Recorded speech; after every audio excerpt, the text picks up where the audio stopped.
వ్యవసాయ శాఖ మంత్రి అచ్చెన్నాయుడు వ్యవసాయ శాఖకి సంబంధించి కీలకమైనటువంటి ఆదేశాలు ఇచ్చారు. రైతులు ఎరువుల కోసం ముందుగా నగదు చెల్లించాల్సిన అవసరం లేదన్నారు. ఎరువులు తీసుకున్నప్పుడే నగదు చెల్లిస్తే సరిపోతుంది. వైసీపీ ప్రభుత్వం రైతుల్ని అన్ని విధాల ఇబ్బందులు పెట్టింది. తక్షణమే ఖరీఫ్ సీజన్ కోసం రైతులకు అవసరమైన ఎరువులు సిద్ధం చేయాలని ఆదేశించారు. అన్ని జిల్లాల్లో భూసార పరీక్షలు చేసేందుకు భూసార పరీక్షా కేంద్రాల ఏర్పాటుకి ఆదేశించారు. ఖరీఫ్ సీజన్లో రాష్ట్ర వ్యాప్తంగా 4 లక్షల నమూనాలు సేకరించి ఫలితాలు తక్షణమే విడుదల చేయాలని ఆదేశాలు ఇచ్చారు.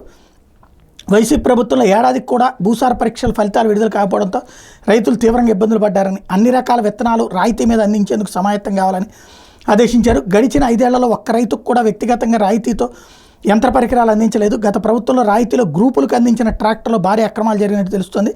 అక్రమాల సంగతి తేల్చాలని ఈ సందర్భంగా అధికారులకి ఆదేశాలు ఇచ్చారు.